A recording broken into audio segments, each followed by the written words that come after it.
வணக்கம் and welcome to chef circle. இந்த தீபாவளிக்கு என்ன ஸ்பெஷலாக செய்யலாம் அப்படின்னு யோசிச்சுட்டு இருக்கீங்களா? அப்போ இந்த வீடியோ உங்களுக்காக தான். மொறுன்னு தட்டை முறுக்கு வீட்லேயே எப்படி சுலபமாக செய்யலான்னு தான் பார்க்க போகிறோம்.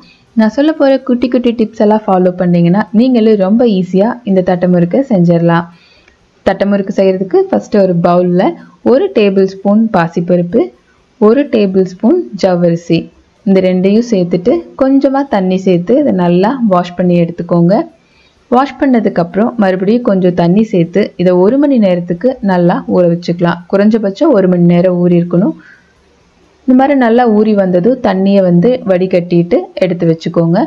அதுக்கப்புறம் ஒரு மிக்சர் ஜாரில் 6 பச்சை மிளகாய், 2 இன்ச் அளவுக்கு இஞ்சி, 10 பூண்டு பல் இதெல்லாம் சேர்த்து நல்லா கொரப்பாக அரைச்சி எடுத்துக்கோங்க. காரம் அதிகமாக வேணும் அப்படின்னு சொன்னால் இன்னும் 2 பச்சை மிளகாய் ஆட் பண்ணிக்கோங்க. ஸோ இந்த மாதிரி கொரப்பாக அரைச்சி எடுத்து வச்சதுக்கப்புறம் ஒரு பவுலில் இல்லை பேனில் 1/2 கிலோ அரிசி மாவு, இது கூட இதுக்கு தேவையான அளவு உப்பு, அதுக்கப்புறம் 1/4 கப் அளவுக்கு வெண்ணெய். இந்த வெண்ணெய் பார்த்திங்கன்னா ரூம் டெம்பரேச்சரில் இருக்கணும், ரொம்ப சில்லாக இருக்கக்கூடாது. இதெல்லாம் சேர்த்துட்டு இதை நல்லா பிசைஞ்சு விட்டுக்கலாம்.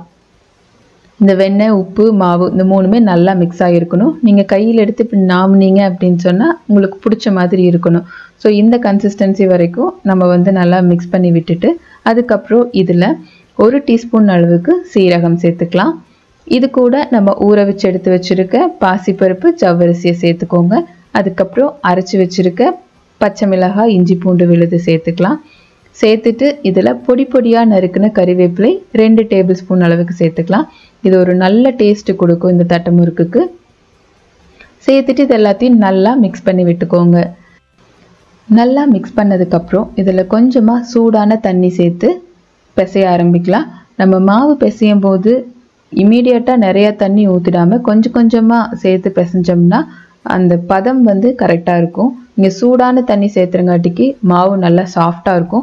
எந்த அளவுக்கு மாவு சாஃப்டாக இருக்கோ அந்த அளவுக்கு நமக்கு மொறுமொறுப்பு கிடைக்கும். இந்த மாவோட பதம் சப்பாத்தி மாவு பதத்துக்கு இருக்கணும். ஸோ கொஞ்சமாக சுடு தண்ணி சேர்த்து இதை சப்பாத்தி மாவு பதத்துக்கு நல்லா பிசைஞ்சு எடுத்துக்கோங்க. இந்த மாதிரி நல்லா பிசைஞ்சதுக்கப்புறம் இதை கொஞ்சம் ஈரமான ஒயிட் கிளாத் போட்டு ஒரு 1/2 மணி நேரத்துக்கு வச்சிடலாம். அதுக்கப்புறம் நம்ம இதை குட்டி குட்டி போர்ஷன்ஸாக எடுத்துக்கலாம். ஸோ இப்படி வைக்கிறங்காட்டிக்கு இது நல்ல மொறுமொறுப்பு இருக்கும். இந்த மாதிரி குட்டி குட்டி போர்ஷன்ஸாக எடுத்துக்கோங்க.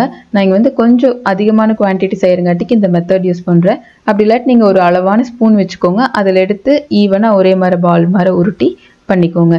ஸோ இப்படி நீளமாக ஃபுல்லாக ஃபஸ்ட்டு ரோல் பண்ணி வச்சுட்டு அதுக்கப்புறம் அதை குட்டி குட்டியாக கட் பண்ணி எடுத்துக்கலாம்.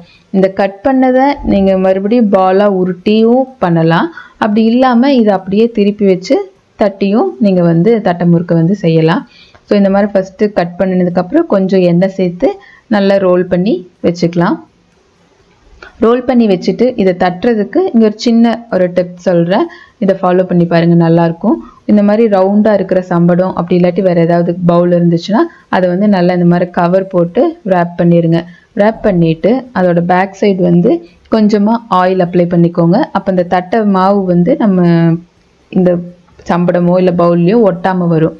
இது மாதிரி எண்ணெய் அப்ளை பண்ணி எடுத்து வச்சுட்டு அதுக்கப்புறம் ஒரு பெரிய வாழை இலையில் எண்ணெய் கொஞ்சம் சேர்த்து அது ஈவனாக எல்லா பக்கம் இருக்கிற மாதிரி ப்ரஷ் பண்ணி விட்டுட்டு நம்ம உருட்டி வச்சுருக்க பால்ஸ் கொஞ்சம் கேப் விட்டு வச்சுருங்க. வச்சுட்டு இது மேலேயும் ஒவ்வொரு ட்ராப் ஆயில் விட்டுக்கலாம். அப்படிங்கும்போது ப்ரெஸ் பண்ணுறதுக்கு நல்லா ஈஸியாக இருக்கும். ஸோ விட்டுட்டு இதை இந்த மாதிரி நல்லா இந்த நம்ம ரேப் பண்ணி வச்சுருக்க சம்படத்தை வச்சு ப்ரெஸ் பண்ணிங்கன்னா அழகாக வந்துடும்.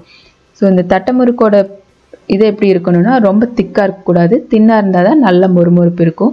இதை எடுக்கும்போது லைட்டாக வாழை தூக்குனீங்கன்னா அழகாக ஒட்டாமல் வந்துடும். ஸோ உங்ககிட்ட சப்போஸ் வாழை இல்லை அப்படின்னு சொன்னால் இதை அப்படியே கவரில் நீங்கள் கொஞ்சம் எண்ணெய் தடவி இந்த மாதிரி பால்ஸ் வச்சு எடுத்துக்கலாம். அப்படி இல்லாட்டி ஒரு ஒயிட் கிளாத்லேயும் நீங்கள் ஈரமாக பண்ணி அதுலேயும் இந்த மாதிரி பால்ஸ் வச்சு தட்டை எடுத்து வச்சுக்கலாம். ஸோ இதெல்லாம் ப்ரிப்பேர் பண்ணி வச்சுட்டு ஒரு பேனில் எண்ணெய் நல்லா ஹீட் பண்ணி ஒரு சின்ன ட்ராப் போட்டிங்கன்னா அது இமீடியட்டாக மேலே வரணும். இதுதான் கரெக்டான பதம் பொரிக்கிறதுக்கு. ஸோ இந்த மாதிரி சூடானதும் நம்ம தட்டி வச்சுருக்க தட்டையெல்லாம் போட்டு ஃப்ரை பண்ணிக்கலாம். இதை மெயினாக ஒரு மீடியம் ஃப்ளேமில் வச்சு ஃப்ரை பண்ணுங்கள். ஹை ஃப்ளேமில் வச்சு ஃப்ரை பண்ணிங்கன்னா ஈஸியாக கலர் சேஞ்ச் ஆயிரும். ஆனால் உள்ளெல்லாம் வேகாமல் இருக்கும். அப்போ உங்களுக்கு அந்த கிறிஸ்பி கண்டிப்பாக கிடைக்காது.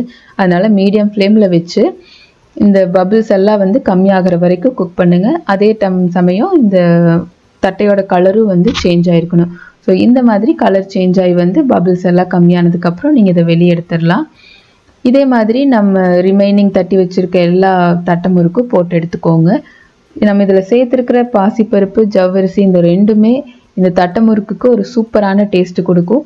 நீங்கள் இதுக்கு பதிலாக கடலைப்பருப்பு ஊற வச்சு போட்டோன்னாலும் போட்டுக்கலாம், அதுவும் ஒரு நல்ல டேஸ்ட்டு கொடுக்கும். ஸோ இது உங்களோட சாய்ஸ் தான். அவ்வளோதாங்க, ரொம்ப ரொம்ப டேஸ்டான மொறுமொறுப்பான தட்டை முறுக்கு வந்து ரெடி ஆயிடுச்சு. நீங்களும் கண்டிப்பாக இந்த ரெசிபியை ட்ரை பண்ணி பார்த்துட்டு எப்படி வந்துச்சு அப்படின்னு சொல்லி உங்களோட ஃபீட்பேக்கை எனக்கு கமெண்ட்டில் சொல்லுங்கள். ப்ளஸ் உங்களோட சப்போர்ட் இல்லாமல் எதுவுமே பாசிபிள் கிடையாது. ஸோ இது வரைக்கும் நம்ம சேனலை நீங்கள் சப்ஸ்கிரைப் பண்ணலை அப்படின்னு சொன்னால் மறக்காமல் சப்ஸ்கிரைப் பண்ணுங்கள். கூடவே பக்கத்தில் இருக்கிற பெல் ஐக்கானையும் ப்ரெஸ் பண்ணுங்கள். அப்போ தான் நான் போடுற வீடியோஸோட நோட்டிஃபிகேஷன் உங்களுக்கு வரும். தேங்க்யூ ஃபார் வாட்சிங். Take care. Bye bye.